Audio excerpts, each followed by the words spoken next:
સ્પર્ધાત્મક પરીક્ષાને લગતા દરેક વિષયોના વિડીયોઝ, ડેઇલી કરંટ અફેર્સ તથા નવી ભરતીની માહિતી મેળવવા માટે જોતા રહો અમારી યુટ્યુબ ચેનલ ICE રાજકોટ અને અમારી ચેનલને સબસ્ક્રાઇબ કરો તથા બેલ આઇકોન પ્રેસ કરો જેથી દરેક નવા વિડીયોની નોટિફિકેશન મેળવી શકો. Good evening. કેમ છો મારા વહાલા વિદ્યાર્થી મિત્રો? મજામાં છો? ICE રાજકોટની યુટ્યુબ ચેનલ ઉપર ડેઇલી કરંટ અફેરના સેશનમાં આપ સર્વ વિદ્યાર્થી મિત્રોનો હાર્દિક સ્વાગત છે. વિદ્યાર્થી મિત્રો, આજની તારીખ છે 21 મે અને 21 મેના રોજ જે કાંઈ કરંટ અફેર આવ્યું છે તેને આપણે 360 ડિગ્રી એનાલિસિસ સાથે જોવાના છીએ. કેની સાથે જોવાના? 360 ડિગ્રી એનાલિસિસ સાથે જોવાના છીએ. તો વધારે વાતો ન કરતા આપણે આપણી અનુક્રમણિકા ઉપર જઈએ. યસ, જે કોઈ વિદ્યાર્થી મિત્રો લાઈવ આવી ગયા છે તે તમામ વિદ્યાર્થી મિત્રો વિડીયોને લાઈક કરી દેજો. વિડીયોની લિંકને મેક્સિમમ તમારા વિદ્યાર્થી મિત્રો સુધી શેર કરી દેજો. હવે પહેલો આજનો દિવસ આતંકવાદ વિરોધી દિવસ. આજની તારીખ એટલે કઈ? તો કે 21. અને 21 તારીખના રોજ રાજીવ ગાંધીની હત્યા થઈ હતી. કોની થઈ હતી? રાજીવ ગાંધીની. રાજીવ ગાંધી ભારત દેશના પ્રાઇમ મિનિસ્ટર હતા. દક્ષિણની અંદર જે છે એમની હત્યા કરવામાં આવી અને એ જે હત્યા થઈ હતી એ જ દિવસે 21 મેને આપણે આતંકવાદ વિરોધી દિવસ તરીકે જાહેર કર્યો. PV નરસિમ્હા રાવની સરકાર હતી એમણે. તો આતંકવાદ વિરોધી દિવસ જે છે આજે ઉજવાય છે એ જોવાના છીએ. હવે એના પછીનો જો સેકન્ડ અગત્યનો મહત્વનો news, national commission for backward class દ્વારા OBC અનામત કોટા વધારવાની ભલામણ કરી. હવે ધ્યાનથી સાંભળજો. હા, અધર બેકવર્ડ ક્લાસ OBCને જે અનામત મળે છે ને એના કોટા વધારવાની ભલામણ કરી, પણ આખા દેશમાં નથી, અમુક રાજ્યમાં ભલામણ કરી છે. હવે આપણા માટે આ મહત્વનો ન્યૂઝ નથી, પણ આપણા માટે આ સંસ્થા મહત્વની છે, national commission for backward class. Right. 1993ની અંદર જે છે આની સ્થાપના કરવામાં આવી હતી વિદ્યાર્થી મિત્રો. National commission for backward class NCBC સ્થાપના 1993માં થઈ હતી. ત્યારે એક કાયદા દ્વારા સ્થાપના કરવામાં આવી હતી. કાયદા દ્વારા સ્થાપના કરવામાં આવે એટલે તમને બધાને ખબર છે કે આપણે આને સ્ટેચ્યુટરી બોડી કહીને બોલાવીએ. શું કહીને બોલાવીએ? સ્ટેચ્યુટરી બોડી કહીને બોલાવીએ, અથવા તો સ્થાયી સંસ્થા કહીને બોલાવીએ. સ્થાયી સંસ્થા અથવા તો કાયદાકીય સંસ્થા અથવા તો વૈધાનિક સંસ્થા, આવા અલગ અલગ નામથી બોલાવીએ.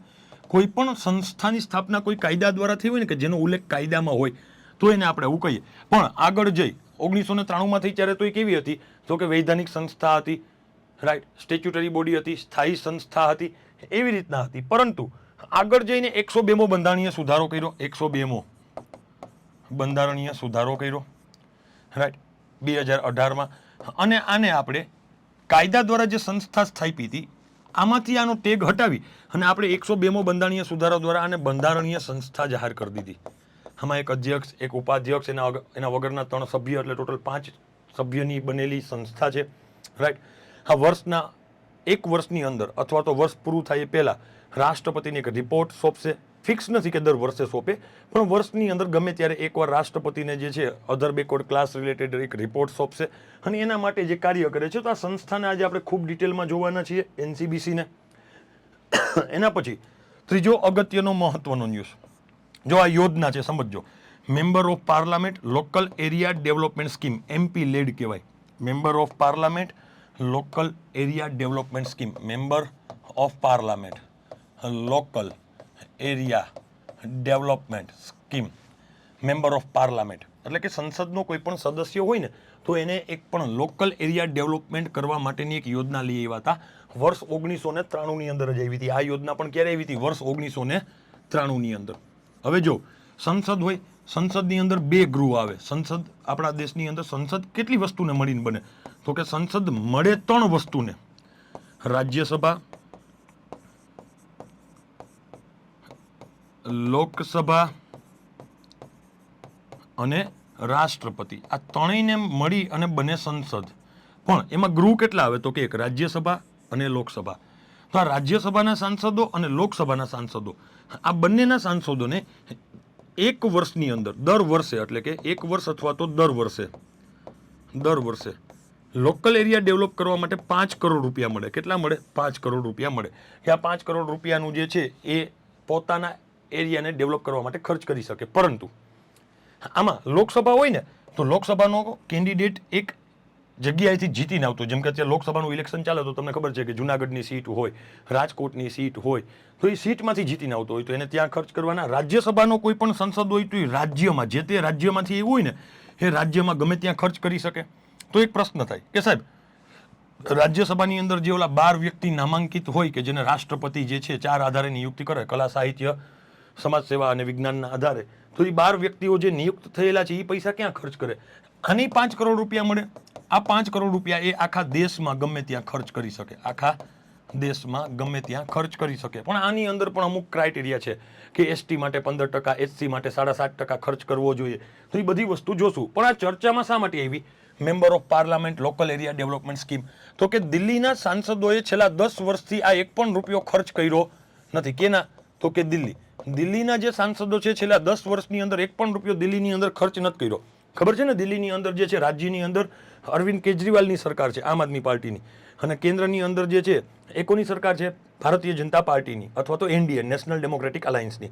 તો આ પાર્ટી જે છે બંને જગ્યાએ અલગ અલગ હોય એટલે આવું વસ્તુ જોવા મળે. એટલે દિલ્હીના સાંસદો જે છે એ બધા જ જે છે એ ક્યાંક ને ક્યાંક ભારતીય જનતા પાર્ટીના છે. તો એ સાંસદોએ છેલ્લા 10 વર્ષથી 1 રૂપિયો પણ દિલ્હીમાં ખર્ચ નથી કર્યો. જે કાંઈ પણ ડેવલપમેન્ટના કામ છે એ બધા જે છે રાજ્ય સરકારે કર્યા છે. એના વગરના અહીંયા જે લોકલ એરિયા ડેવલપ કરવા માટે જે પૈસા આપવામાં આવે છે આ યોજના અંતર્ગત, એમાંથી 1 પણ રૂપિયો અહીંયા ખર્ચ કરવામાં આવેલો નથી. તો આ ત્રીજો ન્યૂઝ. ચોથો અગત્યનો મહત્વનો, મણિપુરી પોન્ની. આ શું છે ખબર છે? મોસ્ટ આઈએમપી યાદ રાખજો, જેને મિતેઈ સગોલ કહેવાય. આ ભારત દેશની અંદર ટોટલ 7 ઘોડાની જાત જોવા મળે. કેટલી? 7. હા, 7 ઘોડાની જાતમાંથી એક જે છે એને કહેવાય મણિપુરી પોની. મણિપુરી પોની અથવા તો મિતેઈ સગોલ. આ છે ને બહુ ભયંકર પરિસ્થિતિની અંદર આવી ગઈ છે આ ઘોડાની જાત. તો એને સંરક્ષણ આપવા માટે મણિપુરની સરકારે ઘણા બધી સંસ્થાઓ, ઘણા બધા એનજીઓ સાથે હાથ મિલાવ્યો. આ ઘોડાની જાત છે, યાદ રાખજો, મોસ્ટ ઇમ્પોર્ટન્ટ છે, પરીક્ષાની અંદર પૂછાય કે આ મણિપુરી પોની જે ચર્ચામાં હતું શું હતું? તો એક પ્રાણીની જાત, તો કે યસ ઘોડો છે. મિતેઈ સગોલ તો કે ઘોડો છે, રાઈટ. હવે તમને બધાને ખબર છે ભારત દેશની અંદર મુંબઈ, મહારાષ્ટ્ર અને મહારાષ્ટ્રના મુંબઈમાં મજગાંવ ડોક લિમિટેડ આવે. ખબર છે? મજગાંવ ડોક લિમિટેડ. એની સ્થાપનાને 250 વર્ષની વર્ષગાંઠ ઉજવાણી. કેટલામી? 250મી વર્ષગાંઠ ઉજવાણી. 1774માં જે છે આની સ્થાપના થઈ હતી. મજગાંવ ડોક લિમિટેડ જે છે એમડીએલની, એની સ્થાપના 1774માં થઈ હતી. ક્યારે? 1774ની અંદર શું થઈ હતી? સ્થાપના. આ તમને ખબર હોય તો નેવી માટેના ઓલી સબમરીન ને જહાજો ને હવે ઘણી બધી વસ્તુઓ જે છે બનાવવા માટે જાણીતી છે. 1774માં સ્થાપના થઈ. 1934ની અંદર જે છે આને ખાનગી વ્યક્તિને વેચી દેવામાં આવી. કોને વેચી દેવામાં આવી? ખાનગી વ્યક્તિને. એટલે કેવું થઈ ગયું? ખાનગી ક્ષેત્ર થઈ ગયું. સ્થાપના 1774માં થઈ, 1934માં ખાનગી વ્યક્તિને વેચી દેવામાં આવી. અને આગળ જઈને 1960ની અંદર આનું રાષ્ટ્રીયકરણ કરી નાખ્યું. એટલે કે દેશ દ્વારા રાષ્ટ્રીયકરણ કરી નાખવામાં આવ્યું. એટલે કે દેશ દ્વારા જે છે આને ખરીદી કરી લેવામાં આવી. એટલે કે મજગાંવ ડોક લિમિટેડ જે છે એની સ્થાપનાને કેટલા વર્ષથી પૂરા થયા? તો કે 250 વર્ષ પૂરા થયા. 1774માં સ્થાપના થઈ હતી. આ ઉપલબ્ધિને ધ્યાનમાં રાખી અને 250 રૂપિયાનો સિક્કો બહાર પાડવામાં આવ્યો. યાદ રાખો, 250 રૂપિયાનો સિક્કો હાલ ફિલહાલમાં ડિફેન્સ સેક્રેટરી દ્વારા બહાર પાડવામાં આવ્યો.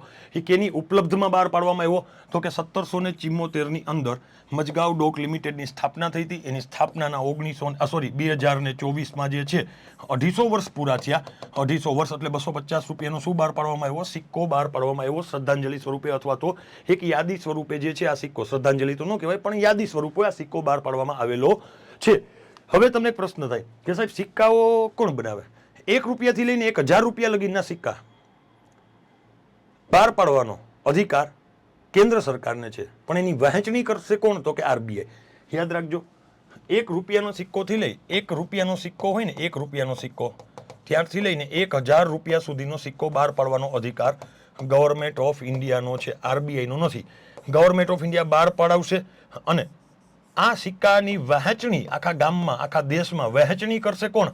વહેંચણી તો કે વહેંચણી કરશે આરબીઆઈ. કોણ કરશે? RBI, reserve bank of India. હવે એ તો બધા જોવાના જ છીએ, પણ એની સાથે સાથે બીજોય જોવાના છીએ, current in source. Current in સોર્સની અંદર પાછું કંઈક નીરજ ચોપડા સાહેબને કંઈક ગોલ્ડ મેડલ મળ્યું, ભાલું ફેંકી દીધું. એ એક છે.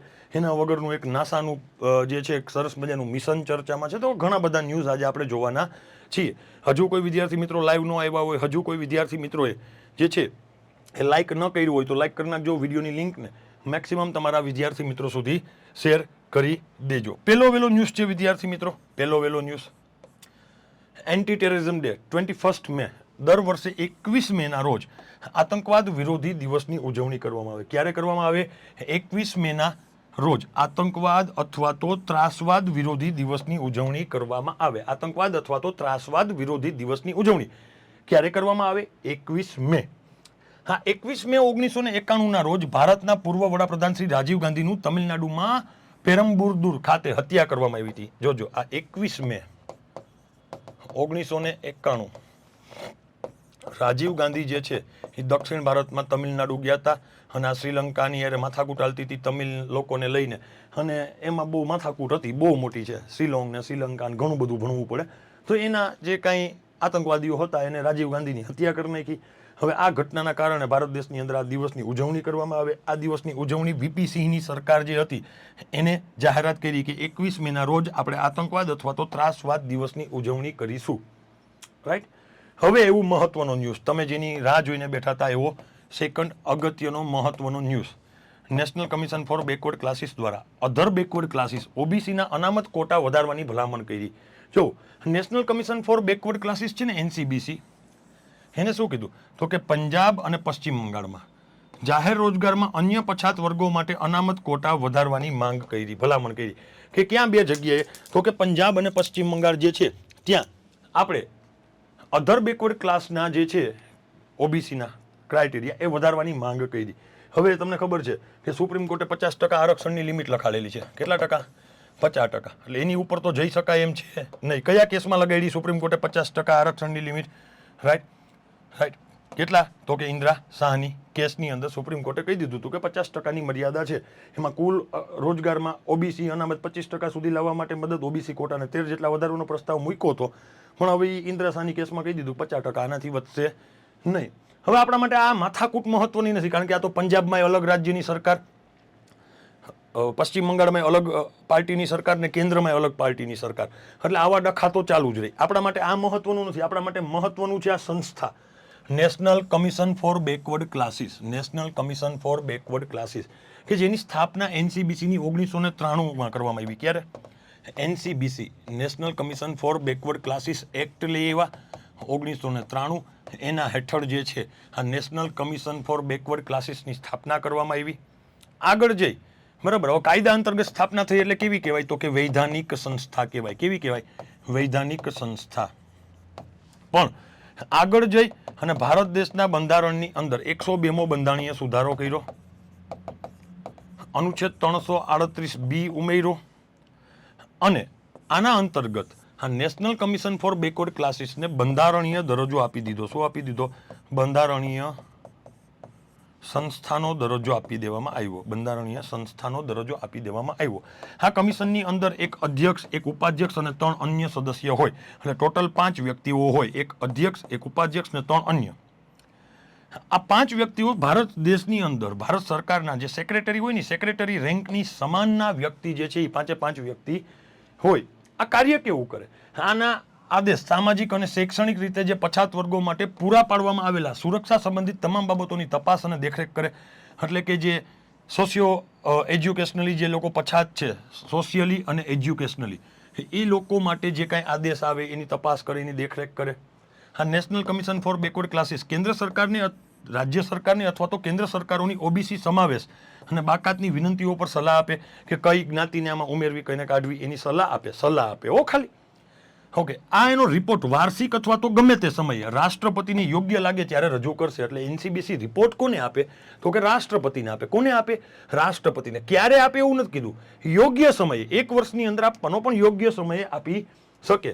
હવે જો આ કાંઈ national commission for backward classes કેન્દ્ર સરકારને ભલામણ કરે તો એ ભલામણો જે છે સરકાર તેની ભલામણો સાથે અસંમત હોય તો તેના કારણો તેને નોંધવા પડે. એટલે સરકાર જે છે આ એનસીબીસીની ભલામણ આપી તો માનવા બાધ્ય નથી, પણ નથી માન્ય તો એનું કારણ આપવું પડે કે શા માટે તમે જે છે આ ભલામણ માનવા માટે બંધાયેલ નથી. તો આ ચર્ચામાં છે. આને પણ યાદ રાખશું. હવે એવું વિદ્યાર્થી મિત્રો most important member of parliament local area development scheme MP lead. શું છે ન્યૂઝ જરાક જોઈએ. છેલ્લા 10 વર્ષોમાં દિલ્હીના સાંસદોએ member of parliament local area development scheme હેઠળ એક પણ ભંડોળનો ઉપયોગ કર્યો નથી. એટલે એક વર્ષે 5 કરોડ રૂપિયા મળે એક સાંસદને, રાઈટ. તો 10 વર્ષ સુધી એટલે કે 10 વર્ષની અંદર 50 કરોડ રૂપિયા થાય. હજી 7-8 સીટ છે, 7 સીટ છે દિલ્હીની લગભગ. તો ગણી લ્યો તો આટલા બધા પૈસા જે છે એ લોકોએ દિલ્હીમાં ખર્ચ કર્યા હોત તો ડેવલપમેન્ટ થાત, પણ એને કર્યા નથી. તો આ member of parliament local area development scheme છે ને, યાદ રાખજો. Member of parliament local area development scheme most important 1993માં લઈ આવ્યા હતા. આ કેન્દ્ર સરકારની યોજના છે. સંપૂર્ણ ભારત સરકાર 100% આનો ખર્ચ કોણ આપે? તો કે ભારત સરકાર આપે. દર વર્ષે એક વ્યક્તિ એટલે એક સાંસદ સદસ્યને 5 કરોડ આપવામાં આવે. અને આ 5 કરોડનો ઉપયોગ શું કરશે? તો કે લોકલ લેવલે ડેવલપમેન્ટ કરવાના કાર્ય કરશે. ભારત દેશની અંદર ગુજરાત રાજ્યમાં તમે અને હું ગામમાં આટો મારવા નીકળીને તો લખ્યું હોય કે ફલાણા સાંસદની ગ્રાન્ટમાંથી પછી ઓલી બેન્ચો મૂકી હોય. એ બેન્ચો મૂકે, એમ સાદી ભાષામાં કહું તો બગીચો બનાવડાવી આપે ને એવું બધું કરી આપે. તો એ ડેવલપમેન્ટ જ છે ને, તો એ ડેવલપમેન્ટલ વર્ક માટે આપવામાં આવે. હવે જો લોકસભાના સંસદ સદસ્ય હોય ને, લોકસભાના તો એ જે મત વિસ્તારમાંથી જીતીને આવ્યા છે ને, એ જે મત વિસ્તારની અંદર એ ખર્ચ કરશે. જો રાજ્યસભા હશે તો રાજ્યસભાના સંસદ સદસ્યો જે તે રાજ્યનું પ્રતિનિધિત્વ કરતા હોય, જે તે રાજ્યનું પ્રતિનિધિત્વ કરતા હોય. કોનું કરતા હોય? જે તે રાજ્યનું પ્રતિનિધિત્વ કરતા હોય. હવે જે તે રાજ્યનું પ્રતિનિધિત્વ કરતા હોય રાજ્યસભાના સાંસદો, તો એની ઇલેક્શન થાય છે રાજ્યની વિધાનસભામાંથી જીતીને આવે. તો રાજ્યની વિધાનસભામાંથી જીતીને આવતા હોય તો રાજ્યસભાના સાંસદો આ 5 કરોડ રૂપિયા આખા રાજ્યમાં ગમે ત્યાં વાપરી શકે. આખા રાજ્યમાં મન થાય ત્યાં એ પોતે ખર્ચ કરી શકે. વાંચો જોવાયા આ લોકસભાનું ભંડોળ એના મત વિસ્તારમાં કામની ભલામણ કરી શકે. રાજ્યસભાના ચૂંટાયેલા સાંસદો ચૂંટણીમાં રાજ્યમાં કામોની ભલામણ કરી શકે. અને જે બંને ગૃહમાં નામાંકિત એટલે કે લોકસભા અને રાજ્યસભામાં જે નોમિનેટેડ સદસ્યો હોય, લોકસભાની અંદર 2 ઇંગ્લો ઇન્ડિયનની નિયુક્તિ થતી હતી પણ 104માં બંધારણીય સુધારાથી બંધ કરી દીધી. પણ રાજ્યસભાની અંદર 12 વ્યક્તિની રાષ્ટ્રપતિ 4 આધારે નિયુક્તિ કરે જ છે. તો એ આખા દેશમાં ગમે ત્યાં ખર્ચ કરી શકે. એટલે જો 3 વસ્તુ ફરી વખત લખી દો. લોકસભાના જે સંસદ સદસ્ય હોય લોકસભા, તો એ મત વિસ્તારમાં જ ખર્ચ કરી શકે જ્યાંથી જીતીને આવ્યા ત્યાં. રાજ્યસભા જે છે, રાજ્યસભાના સાંસદો એ જે તે રાજ્યમાં ગમે ત્યાં ખર્ચ કરી શકે. અને જે ઓલા નામાંકિત અથવા તો જેને આપણે નોમિનેટેડ કહીએ, નોમિનેટેડ, રાઈટ, એ સંપૂર્ણ દેશમાં ગમે ત્યાં પૈસા ખર્ચ કરી શકે. સંપૂર્ણ દેશમાં આ પૈસાનો ખર્ચ કરી શકે વિકાસનાત્મક કાર્ય માટે. ઓકે, આ કયા મંત્રાલય અંતર્ગત આ યોજના જે છે વિદ્યાર્થી મિત્રો આવે? Most important. આનો વહીવટ કોણ કરે? તો કે આંકડા અને કાર્યક્રમ અમલીકરણ મંત્રાલય જે છે એના દ્વારા, મિનિસ્ટ્રી ઓફ સ્ટેટિસ્ટિક જે છે એના અંતર્ગત આ યોજના આવે. હવે જો આની અમલીકરણ જે તે જિલ્લા લેવલે લાગુ થાય તો જિલ્લા લેવલે કોણ એનો અમલીકરણની સત્તા? તો કે district collector, district magistrate, commissioner, municipal હોય તો આ બધા લોકો લાગુ કરે.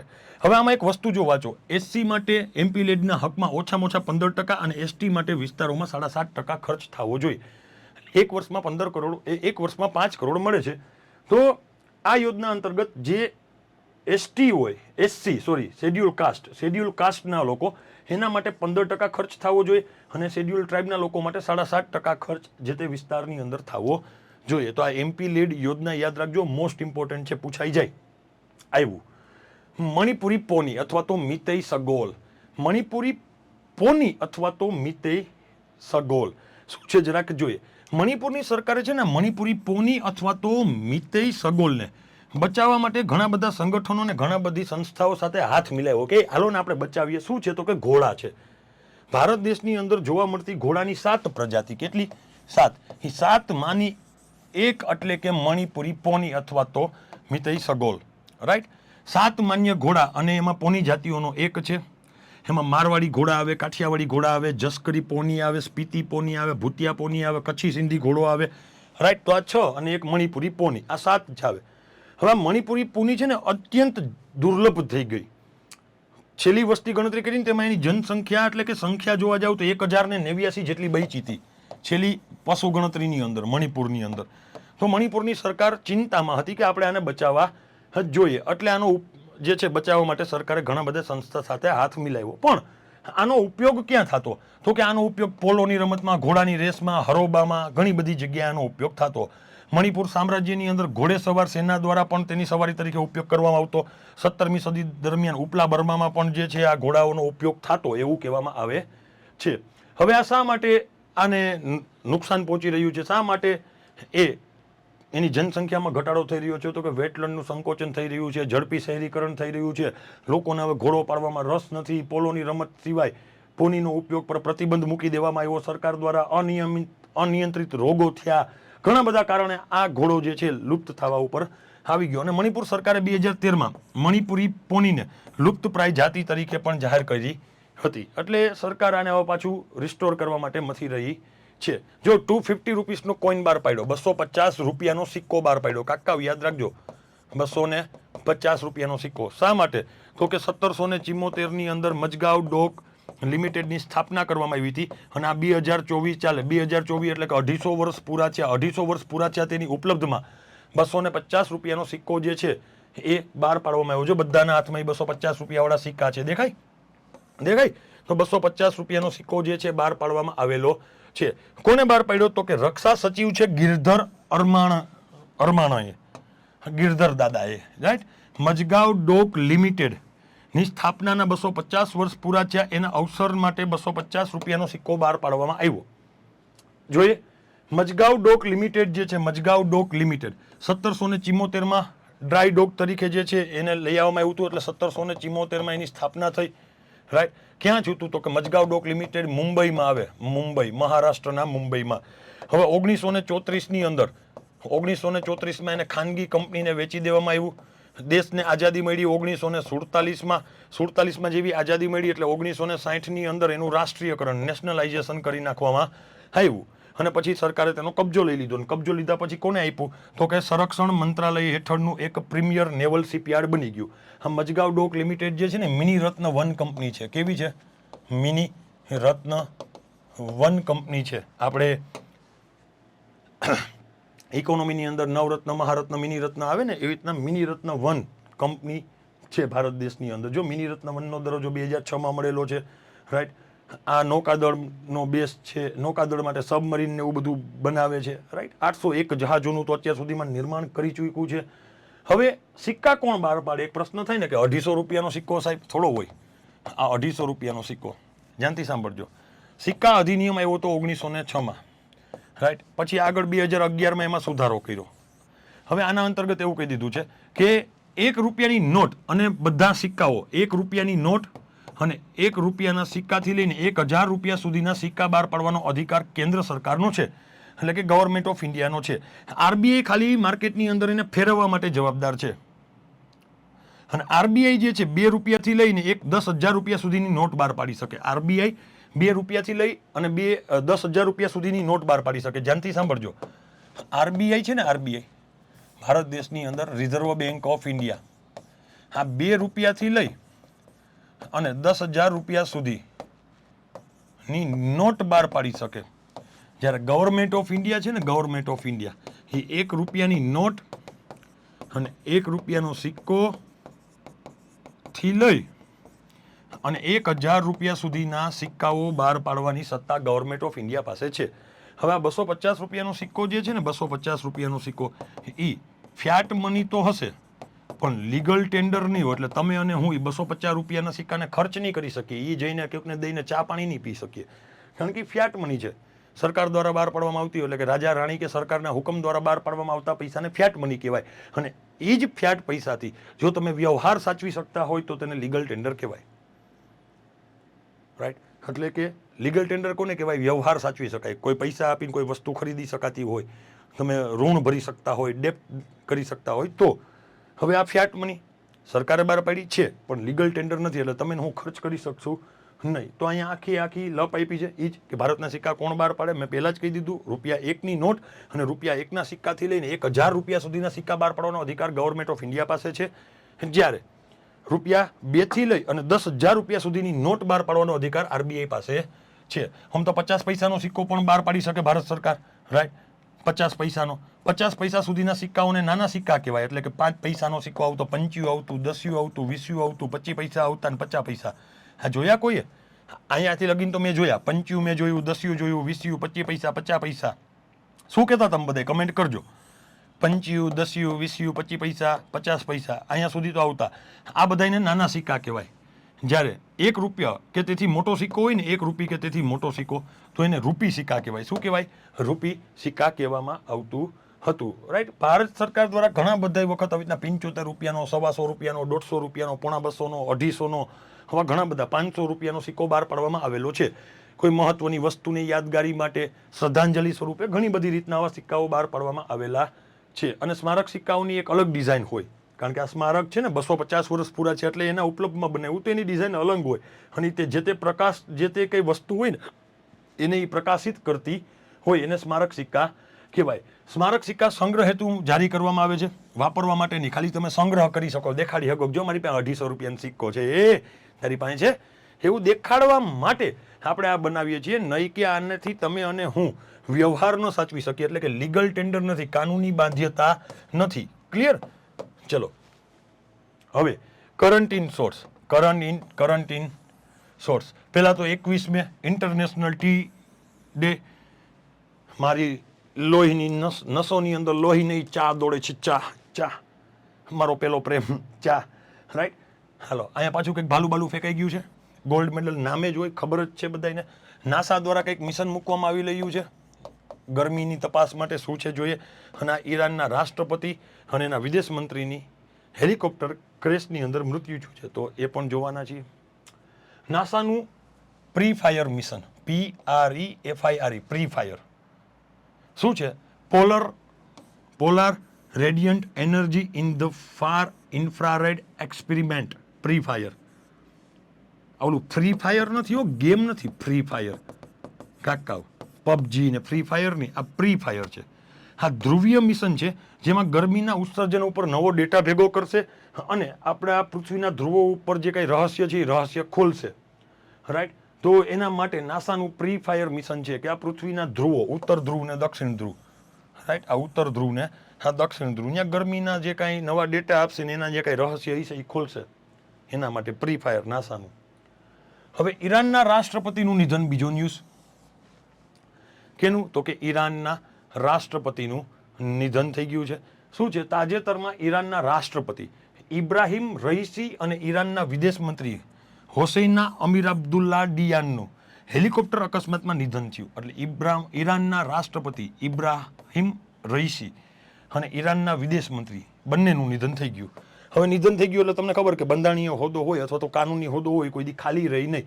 એટલે ઈરાનના જે ઉપરાષ્ટ્રપતિ હતા ને, મોહમ્મદ મુખબેર, રાઈટ, એ વચગાળાના રાષ્ટ્રપતિ બનાવી દેવામાં આવ્યા. કારણ કે આ ભાઈનું નિધન થઈ ગયું હેલિકોપ્ટર દુર્ઘટનામાં, તો એ હોદ્દો ખાલી ન રહી. વ્યક્તિ ગમે તેટલો મહત્વનો હતો, તમારો મારો પ્રેમ, ભાવના, સમર્પણ સાચું, પણ હોદ્દો ક્યારેય ખાલી રહી નહીં. એટલે મોહમ્મદ મુખબેરને જે છે વચગાળાના કાર્યકારી રાષ્ટ્રપતિ બનાવી દેવામાં આવ્યા છે. રાઈટ. હવે એવું ફેડરેશન કપ, પહેલા તો યાદ રાખો, આ ફેડરેશન કપ છે ને ઓડિશાના ભુવનેશ્વરમાં યોજાનો. ક્યાં? ઓડિશા. અને ઓડિશાની રાજધાની ભુવનેશ્વર.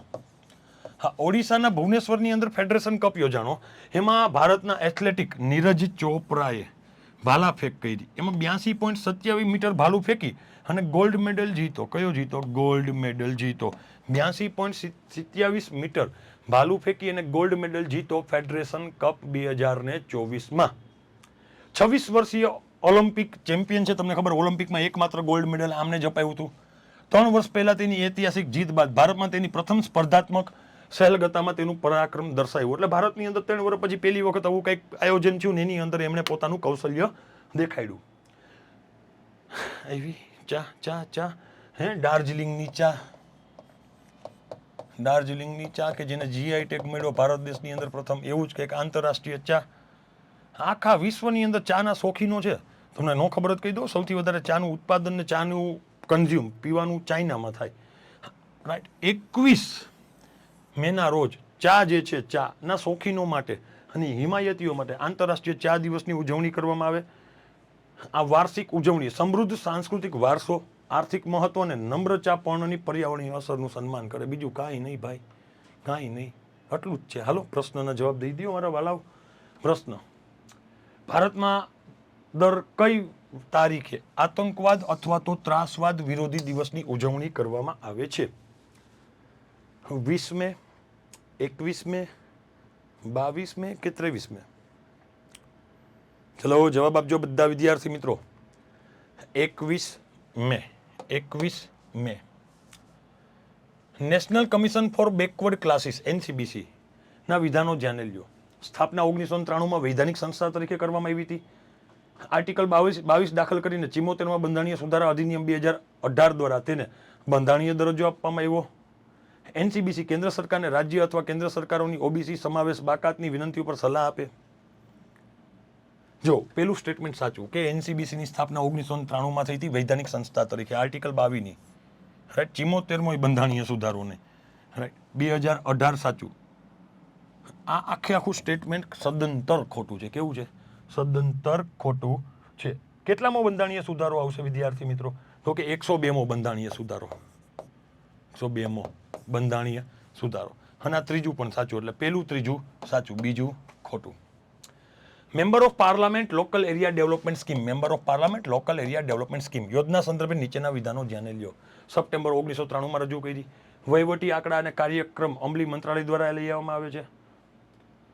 સાંસદોને મૂડી પ્રકૃતિના વિકાસલક્ષી કામો સૂચવવા અને ચલાવવા માટે સક્ષમ બનાવે છે. વાંચીને જવાબ આપો.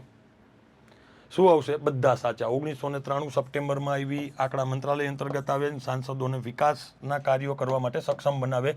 દર વર્ષે 5 કરોડ રૂપિયા મળે એક સાંસદને. રાઈટ. ચર્ચામાં એટલી હતી કે દિલ્હીના સાંસદોએ છેલ્લા 10 વર્ષથી આ member of parliament local area development સ્કીમનો 1 પણ રૂપિયો વાપર્યો નથી. હા, મણિપુરી પોની હમણાં જોઈ ગયા ને આપણે. મણિપુરી પોની ભારતની 7 માન્ય ઘોડા અને પોની જાતિઓમાંની એક છે.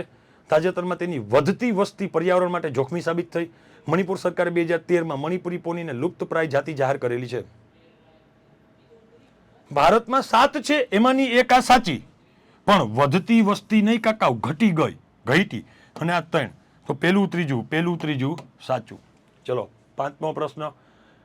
મજગાંવ ડોક લિમિટેડ શિપયાર્ડ સંદર્ભે નીચેના વિધાનો ધ્યાને લ્યો. મજગાંવ ડોક લિમિટેડ સંદર્ભે નીચેના વિધાનો ધ્યાને લ્યો. ભારત સરકારે મજગાંવ ડોક લિમિટેડની સ્થાપનાની 250મી વર્ષગાંઠના અવસરે 250નો સ્મારક સિક્કો બહાર પાડ્યો. કેન્દ્રીય સંરક્ષણ મંત્રાલય હેઠળનું એક પ્રીમિયર નેવલ શિપયાર્ડ છે. 2006માં ભારત સરકાર દ્વારા તેને મિની રત્ન 1નો દરજ્જો આપવામાં આવ્યો. ચલો યાદ રાખજો, ભૂલી જતા નહીં. 1774માં સ્થાપના, બરાબર, ભૂલાય નહીં કોઈ દી કોઈને. અને 2024ની અંદર એના 250 વર્ષ પૂરા થયા. રાઈટ. આપેલા તમામ સાચા છે. અહીંયા સ્ટેટમેન્ટ સિક્કો બહાર પાડ્યો, પ્રીમિયર નેવલ છે, અને મિની રત્ન 1નો દરજ્જો 2006ની અંદર મળેલો છે. નાસાનું કયું મિશન ગરમીના ઉત્સર્જન પર નવા ડેટા કેપ્ચર કરશે ધ્રુવો ઉપરથી અને રહસ્ય ખોલશે? APH, કાર્ડરી, ડિસોક કે પ્રી ફાયર? બધાયને આવડેલા. તો હેલું મામા જેવો પ્રશ્ન છે. Pre fire. ઇબ્રાહિમ રઈસી અને ઈરાનના વિદેશ મંત્રી હુસૈન અમીર અબ્દુલ્લા દાલિયાનું હેલિકોપ્ટર અકસ્માતમાં નિધન થયું. કયા દેશ સાથે સંકળાયેલા છે? હા, જો અમારે અહીંયા પ્રશ્ન કાઢવાવાળાની બુદ્ધિ જો જવાબ એમ જ આપી દીધો. હાલો, શું આવશે? ઈરાનના છે. કેના છે? ઈરાન. ચલો. ઓડિશાના ભુવનેશ્વરની અંદર ફેડરેશન કપ 2024માં પુરુષોની ભાલા ફેંક સ્પર્ધામાં 82.27 મીટરનું ભાલું ફેંકીને કોણે ગોલ્ડ મેડલ જીતો? રાજેન્દ્રસિંહ, શિવપાલસિંહ, નીરજ ચોપરા કે દવિંદરસિંહ? એટલે 80 ઉપર આવે ને તો તમારે એક આખો બંધ કરીને ટીક કરી આવવાનું. આ નીરજ ચોપરા ભાઈએ જોયા આપણા 80 ઉપર હોય ને એટલે. હાલો, દર વર્ષે કઈ તારીખે વિશ્વભરના ચાના શોખીનો અને હિમાયતીના આંતરરાષ્ટ્રીય ચા દિવસની ઉજવણી કરે? વિશ્વભરના તમામ દેશોના ચાના શોખીનો માટે ચાની ઉજવણી ક્યારે કરવામાં આવે? તો કે 21 મે. ક્યારે કરવામાં આવે? 21 મે. વિદ્યાર્થી મિત્રો, તમે બધા જો સફળ થવા માંગો છો PSI ને કોન્સ્ટેબલની અંદર, તમે એવું ઈચ્છો છો કે તમે બધા વિદ્યાર્થી મિત્રો પાસ થઈ જાઓ PSI કોન્સ્ટેબલની અંદર, તો એના માટે આપણે સફળ બેન્ચ લાવ્યા છીએ. તમારા માટે ડેઇલી ટાર્ગેટ આપશું. એમાં ડેઇલી ટાર્ગેટ તો આપશું, પણ ડેઇલી તમને એમાં ડેઇલી ટાર્ગેટ મુજબના ડેઇલી વિડીયો પણ અપલોડ કરશું. શું કરશું? વિડીયો પણ અપલોડ કરશું. એ વિડીયો જેવા અપલોડ કરશું એટલે એ જ દિવસે જે વિડીયો જોયા છે એની 20 માર્ક્સની 2 ટેસ્ટ લેશું. આ 20 માર્ક્સની ટેસ્ટ લીધા પછી જે છે તમને વીકલી આખા વીકમાં જે ભણ્યા છો એની ટેસ્ટ લેશું અને પછી મંથલી ટેસ્ટ લેશું કરંટની ને એવી બધી. અને આવી રીતના તમારું કોન્સ્ટેબલ માટે 140 દિવસ અને પીએસઆઈ માટે 160 થી 170 દિવસનું પ્લાનિંગ વાળો કોર્સ છે. રેકોર્ડેડ છે, પ્રી રેકોર્ડેડ છે. તમામ વિદ્યાર્થી મિત્રો આમાં જોડાઈ જાઓ અને તૈયારીની શરૂઆત કરી દો. જો કાંઈ ડાઉટ હોય તો તમે આ નંબર ઉપર 9373011110 ઉપર સવારે 10 થી સાંજના 6 ની વચ્ચે કોલ કરી અને તમે માહિતી મેળવી શકો છો. આજે મારે ઇમરજન્સી કામથી બહાર જવું પડે એમ હતું, એટલા માટે મેં કીધું તમારો લેક્ચર ન બગડે એટલા માટે મેં રેકોર્ડિંગ કરી દીધો છે. આઈ હોપ તમે બધાને સમજાઈ ગયું હશે. અને કાંઈ પણ પ્રશ્ન હોય તો કાલે હું આવવાનો છું, કાલ મને પૂછી લેજો. કાલે છું હો ને, ચિંતા કરતા નહીં. તો હાલો આજના સેશનમાં અહીંયા સુધી રાખું. જય હિન્દ, જય ભારત.